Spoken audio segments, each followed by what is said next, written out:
추석 명절 잘 보내셨나요? 가족과 친척들 오랜만에 만나서 아마 좀 행복했을 것 같다, 그런 생각이 듭니다. 물론 맛있는 것도 많이 드셨겠죠. 저도 너무 많이 먹어가지고 윈양복이 지금 겨우 단추를 잠궜습니다. 하루 잘 먹었다고 이렇게 퉁퉁해지리라고는 상상도 못했는데 좀 그렇습니다. 금년에는 코로나가 좀 잠잠해지고 또 성도들의 반응이 좀 둔해지고 정부의 사회적 거리두기 제도가 폐지된 이유라서 3년 만에 우리는 3,100만 명이라는 우리나라 사람들이 이동을 했습니다. 물론 풍습이 변하고 핵가족 중심이 되고 고향에 부모님들이 계시지 않기 때문에 모든 사람들이 고향을 찾아가지는 저는 않았을 거다, 그런 생각을 합니다. 여행지로 떠난 사람들이 많았겠죠. 어디든 가족과 함께 하신다면 장소가 중요하겠습니까? 행복이 그 속에 있는 것이죠. 그런 와중에도 가족을 만나보시면 의외의 사건들이 많을 것입니다. 좋은 일도 있지만 안 좋은 일도 있는데, 혹시 가족들 간의 관계가 안 좋다면 세 가지 저는 이유가 있을 거다, 그런 생각을 합니다. 첫째는 물질적인 관계, 돈 문제일 것입니다. 믿는 사람들은 가족들에게 물질에 인색하지 마셔야 합니다. 이 부분에서 꼬이면 가족의 행복은 금이 갈 수밖에 없는 겁니다. 그래서 예수 믿는 사람은 조금 더 넉넉하게, 믿지 않는 형제보다는 부모님의 용돈도 형제들에게 베푸는 것도 좀 넉넉하게 했으면 좋겠습니다. 두 번째 문제는 가족을 위하여 헌신하지 않는 것 때문일 수도 있습니다. 저는 이것을 희생이라는 표현을 쓰고 싶지는 않습니다. 당연히 성도들이 해야만 하는 것이고, 선의의 사람이 또 넉넉한 형편에 있는 사람들이 조금은 더 이제 헌신해야 할 것입니다. 이상하게도 형제자매가 결혼 전에는 아주 우애가 깊은데 결혼 후에 경쟁자로 변하는 가정들이 많아서 어려움이 많습니다. 세 번째는 삶의 행수 문제입니다. 신앙의 갈등으로 오는 어려움도 있을 수 있습니다. 성도는 명절에도 주일 성수를 해야 되는 것이죠. 특별히 광신자라서가 아니라 성도가 주일을 성수하는 것은 기본입니다.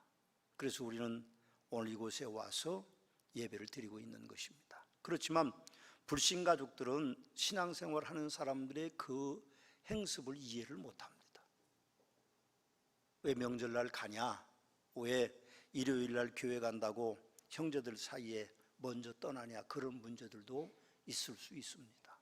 그러나 우리가 잊지 말아야 할 것은, 가족이라도 신앙과 불신은 그리스도와 벨리알이 서로 다른 것처럼 달라도 너무 다른 것이기 때문에 성도는 효도보다, 미풍양속보다, 화목보다 신앙을 우선순위에 두어야 합니다. 그렇게 해야 하는 분명한 이유는 가족 전도를 위한 미래의 하나의 포석이라고 볼 수 있습니다. 당장은 화목하고 당장은 그들의 요구 조건을 들어주는 것이 평안한 것 같지만, 그러나 그렇게만 하면 우리가 가족을 전도할 수 없습니다. 참 이상하게도 세상 사람들은 우리 예수 믿는 사람들을 거룩한 존재로 봅니다. 실제로는 우리가 그렇게 거룩하지 않거든요. 여러분들 어떤지 몰라도 저는 그렇게 거룩하지 않는데, 세상 사람들은 우리를 거룩한 존재로 봐요. 형제도 마찬가지입니다. 여러분들이 신앙생활 하면 거룩하게 생각하는 겁니다. 그런데 우리가 그들과 똑같이 한 잔 걸치고 이렇게 두드리고 뭐 그렇게 하면 그 사람들의 복음 전도기를 스스로 막는 겁니다. 지금은 약간의 갈등이 있어도 신앙 때문에 우리가 그 갈등을 잘 이기고 나가면, 아, 예수 믿는 사람은 뭔가 좀 다르구나, 그런 생각을 하게 되는 거죠. 명절 증후군이 있습니다. 근데 왜 명절 증후군이 꼭 여자에게만 있나요? 남자들은요, 자기 마누라가 이쁘면 저같이 말뚝 보고도 절을 하는데, 여자분들은 시댁이, 신랑이 이뻐도 멋있어도 시댁을 향하여서는 말뚝 보고 절을 안 하는 것 같아요. 그리고 그런 속담이 없는 것 같습니다. 그러나 우리가 생각해 보면 이런 절기 때, 어떤 명절 때, 그럴 때 우리가 가족 전도할 수 있는 아주 중요한 기회이기 때문에 우리가 좀 가족들에게 좀 선을 베푸는, 좀 넉넉함을 베푸는 그런 일들이 우리에게 좀 있어야 됩니다. 그럼 올해도 추석 명절에 신앙 잘 지켰는지 모르겠습니다. 우상 숭배는 절대로 하시면 안 됩니다. 고린도전서 10장 20절과 21절 말씀해 보면 이방인이 제사하는 것은 귀신에게 하는 것이요 하나님께 제사하는 것이 아니니 나는 너희가 귀신과 교제하는 자가 되기를 원하지 아니하노라. 너희가 주의 잔과 귀신의 잔을 겸하여 마시지 못하고 주의 식탁과 귀신의 식탁도 겸하여 참여하지 못하리라 그렇게 말씀하셨고, 에베소 5장 5절 말씀에는 너희가 정녕 이것을 알거니와 음행한 자 더러운 자나 탐하는 자나 곧 우상 숭배자는 다 그리스도와 하나님의 나라에서 기업을 얻지 못하리니 그렇게 말씀하셨습니다. 우상 숭배가 참 무서운 겁니다. 요한계시록 2장 20절과 23절에 보면 내게 책망할 일이 있노라. 자칭 선자라는 여자 이사벨을 내가 용납함이니 그가 내 종들을 꾀어서 행음하게 하고 우상의 제물을 먹게 하는도다. 또 내가 사망으로 그의 자녀를 죽이리니 모든 교회가 나는 사람의 뜻과 마음을 살피는 자인 줄 알지라. 내가 너희 각 사람의 행위대로 갚아주리라 하고 그렇게 말씀합니다. 우상을 숭배하면 후손이 잘 안 됩니다. 그건 당연한 겁니다. 여러분 혹시 시골에서 자란 분들의 그런 삶을 되돌아보면 무당들의 후손들은 그렇게 잘 되지 않습니다. 그러나 예수 믿는 사람들의 후손은요 잘 됩니다. 그것이 성경이 가르치고 있는 진리입니다. 그런데도 아직도 우상 숭배를 끊어버리지 못하고 제사하는 성도들이 있습니다. 이제 우리 시대인 거 끊어버려야 됩니다. 우리 후손들에게 그걸 물려주면 안 됩니다. 성도라면 효도보다 미풍양속보다 화목보다 신앙의 우선을 두어야 하나님이 우리에게 축복해 주십니다. 아멘입니다. 추석으로 인해서 서론이 좀 길어졌는데요, 오늘 말씀의 제목은 의인들의 기도입니다. 금년에는 제가 기도만 이제 설교하기를 원해서 주제도 우리 함께 기도회로 우리 표도 정하고 기도를 계속해서 지금 설교하고 있는데, 요한계시록 5장 8절과 8장 3절에 보면 하나님께서 두루마리를 취하시되 내 생물과 24장들이 그 어린 양 앞에 엎드려 각각 검은고와 향이 가득한 금대접을 가졌으니 이 향은 성도의 기도들이라 그렇게 기록되고 있습니다. 또 말씀을 계속해서 보면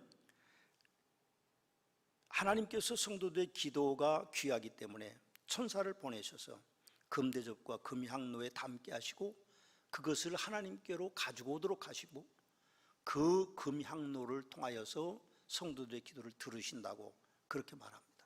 그래서 우리는 많이 기도하셔야 됩니다. 우리 함께 기도하셔야 됩니다. 그래야만 하나님께서 우리에게 놀라운 축복을 주신다고 말씀하고 계십니다. 그런데 하나님께서 어떤 사람의 기도를 들으실까요? 오늘 본문은 그 대답을 우리에게 해주고 있습니다. 예수님이 말씀하셨습니다. 성전에 두 사람이 왔다. 한 사람은 바리새인이고 한 사람은 세리였다. 그렇게 말씀하십니다. 바리새인은 서서 따로 기도하는데 하나님이여 나는 다른 사람들 곧 토색불이 간음하는 자들과 같지 아니하고 이 세리와도 같지 아니함을 감사하나이다. 나는 일에 2번씩 금식하고 또 소득의 11조를 드리나이다. 그렇게 기도했다고 했고, 예수님이 세리의 기도를 우리에게 소개해 주고 계시는데 그 세리는 멀리 서서 감히 눈을 들어 하늘을 쳐다보지도 못하고 다만 가슴을 치면서 하나님이여 불쌍히 여겨 주십시오. 나는 죄인으로서이다. 그렇게 기도했다고 했습니다. 근데 주님이 뭐라고 말씀하십니까? 내가 너희에게 이르노니 이에 저 바리새인이 아니고 이 사람이 의롭다 하심을 받고 그의 집으로 내려갔느니라. 그렇게 말씀하셨습니다. 예수님께서 왜 이 비유를 말씀하셨나요? 하나님께서 바리새인과 같은 자의 기도는 듣지 않으신다고 말씀하시는 것이고 세리와 같은 자의 기도는 의인의 기도이기 때문에 들으신다고 그렇게 말씀하고 있습니다. 더 자세히 보겠습니다. 예수님께서 본문에서 누가 기도하느냐에 따라서 우리에게 알려주고 계십니다. 분명히 하나님께서는 의인의 기도를 들으십니다. 죄인의 기도는 듣지 아니하시죠.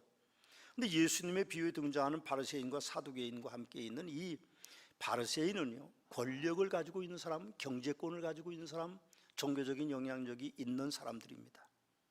그런데 이들이 모세가 전해준 율법대로 또 거기에 더해서 장로들의 유전을 더해서 율법을 엄격하게 지킴으로 의롭다고 자부심을 가진 사람들입니다. 반면에 세리라고 하는 사람들은 이스라엘을 점령하고 있는 로마의 하수인으로서 백성들에게 세금을 좀 많이 걷어서 로마에 상납하는 어쩌면 매국노급 공무원과 같은 존재들입니다. 그런데 오늘 예수님이 말씀하시는 걸 보면 그렇게 의로운 것 같은 바리새인이 기도하는 그 기도는 하나님이 듣지 아니하셨고, 죄인의 기도, 세리의 기도를 주님이 들으셨다고 말씀합니다. 심지어는 그 세리를 의롭다고 인정하고 계십니다.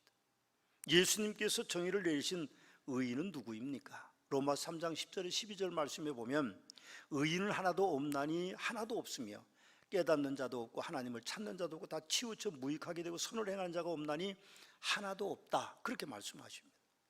이게 무슨 말씀입니까? 사람의 행위로는 의로울 수가 없다는 말입니다. 사람은 모두 다 죄인인 것입니다. 그렇다면 의인은 과연 누구인가요?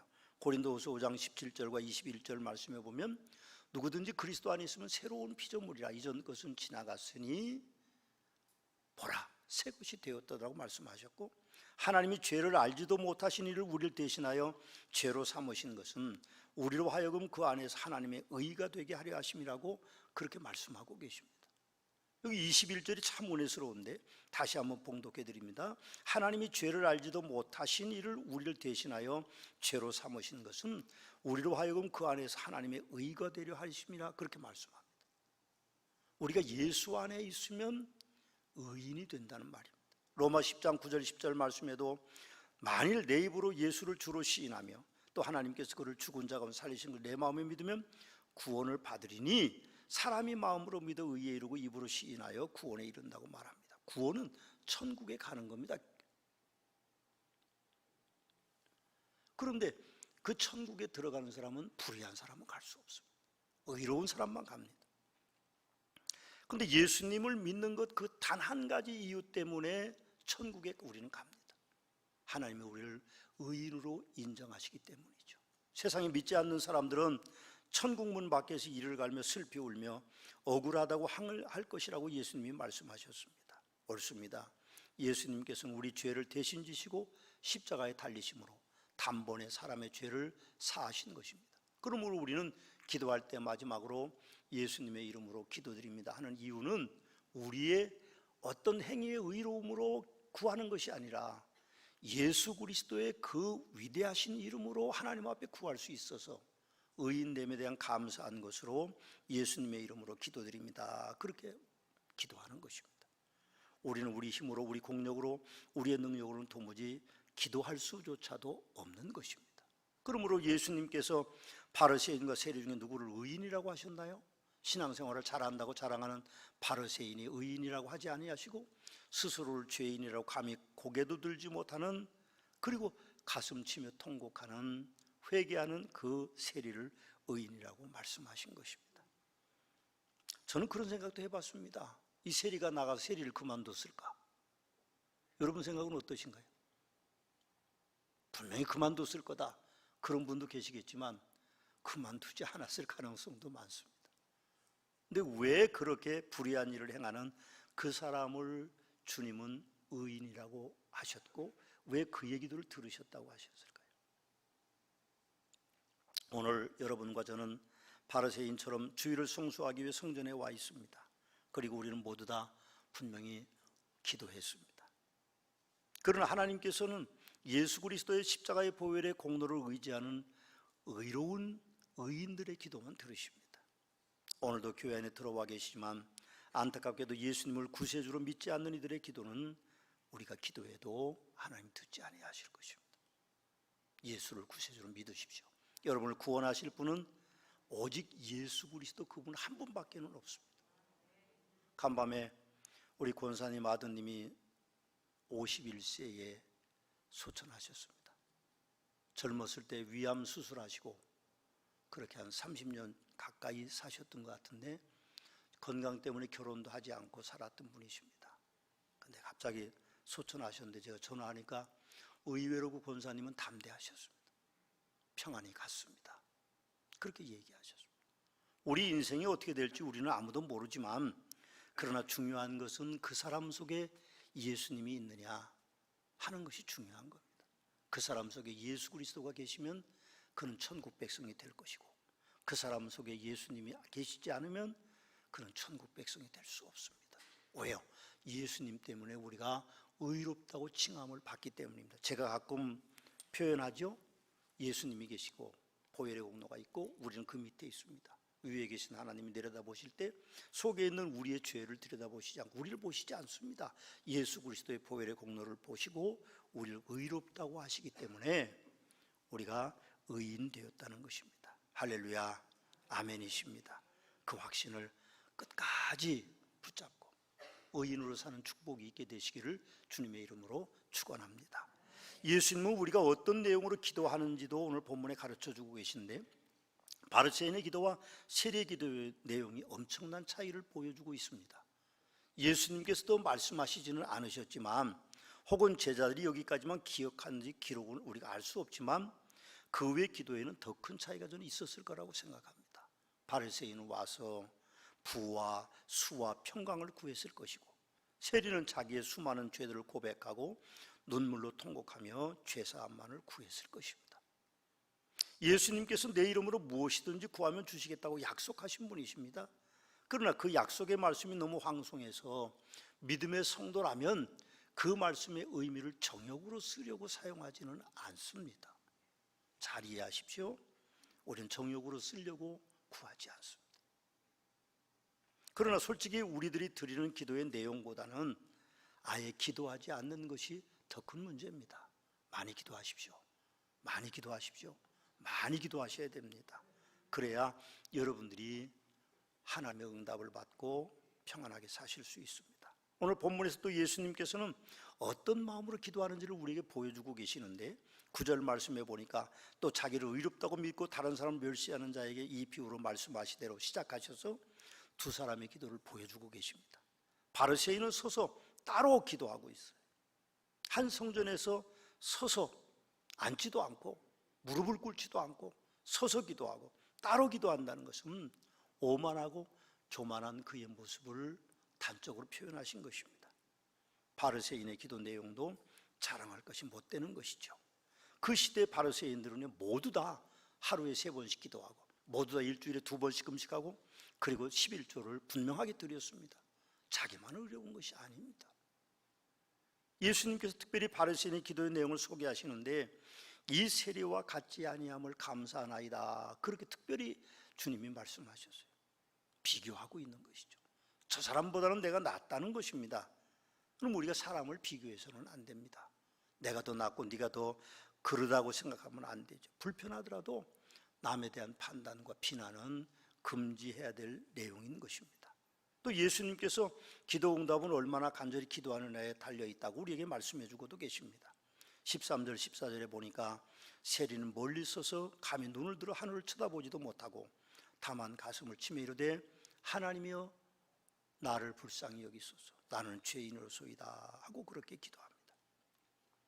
제가 중학교 다닐 때에 처음 교회를 출석했는데 그 교회 목사님께서 이런 설교를 하셨습니다. 세리가 교회 입구에 냄새나는 신발장 앞에 엎드려져서 기도했다, 그렇게 설교하셨습니다. 1970년대, 50년, 60년대 말 70년대는요 예배당이 이렇게 아름답지 못했습니다. 그냥 학교방처럼 지어놓고 바닥에 좀 괜찮은 교회는 세멘트 콘크리트 위에 모노름을 깔고, 조금 그렇지 않는 교회는 맨 땅에 그냥 장판을 깔고, 그것도 얇은 장판, 값이 센 장판을 깔고 앉아서 예배 드립니다. 근데 그때는 믿는 사람들이 참 많았어요. 예배당은 적고 믿는 사람이 많으니까 일찍 오는 분들은 그래도 자부동이라고 하는 방석을 좀 차지하고 앞자리에 좀 앉고 뭐 그렇게 했습니다. 욕심 많은 권사님들은요 막 밀치고 와가지고 그냥 서로 은혜 받으려고 앞자리가 은혜 받는 자리라고 떠밀고 막 싸우고 그런 분들도 심지어는 있어요. 그런데 늦게 오는 교인들은요 방석이 없습니다. 방석도 귀했어요. 그래가지고 제일 뒤에 신발장 앞에 앉아서 방석도 깔지 못하고 궁둥이도 베기고 그러고 앉아 있었어요. 냄새가 진동했습니다. 그때는 샤워 시설도 없어서 제대로 씻지도 못하고 그러니 얼마나 발냄새가 많고 몸냄새가 많았겠어요. 그런데 이 세리는요, 멀리 서서 감히 눈을 들어 하늘을 쳐다보지도 못하고 기도하는데, 그 목사님의 설교의 내용은 그가 신발장 앞에 앉았다고 그래요. 그러니까 우리는 그게 확 마음에 와닿아요. 요즘 젊은이들에게 그 세리가 신발장 앞에 앉았다고 그러면 그게 뭔 소린가 아마 그럴 겁니다. 확 마음에 와닿아요. 가장 냄새나고 안 좋은 자리, 방석도 없는 그 자리에 무릎을 꿇고 앉아서 하나님의 나를 불쌍히 여기서 나는 죄인이로소이다 하고 그렇게 기도했다는 겁니다. 누구의 기도가 더 간절했을까요? 제가 그렇게 물어보는 것은 서문학교의 성도들의 수준을 좀 낮추는 것이라고 생각합니다. 그러나 하나님께서 기도하는 성도들의 기도처에 천사들을 보내십니다. 그리고 그 기도의 내용을 담습니다. 금대접에 담아서 그걸 하늘나라로 가지고 가고, 그리고 금향로에 쏟아 부으면, 금향로에 차면 그 기도의 응답이 하나님께로부터 임하게 되는 것입니다. 성도의 기도는 세리처럼 초라할 수 있습니다. 그러나 하나님의 기도의 응답이 위대함은 세상의 어떤 세력보다도 강한 것임을 우리는 기억해야 될 것입니다. 예수님께서 오늘 14절에 우리에게 그렇게 말씀하십니다. 내가 너에게 이르노니 이는 저 바리새인이 아니고 이 사람이 의롭다 하심을 받고 그의 집으로 내려갔느니라. 무릇 자기를 높이는 자는 낮아지고 자기를 낮추는 자는 높아지리라. 그렇게 말씀하셨습니다. 우리는 기도합니다. 세리처럼 낮은 자리에서 가슴치고 통곡하며 기도하면 하나님은 우리의 기도를 들어주실 것입니다.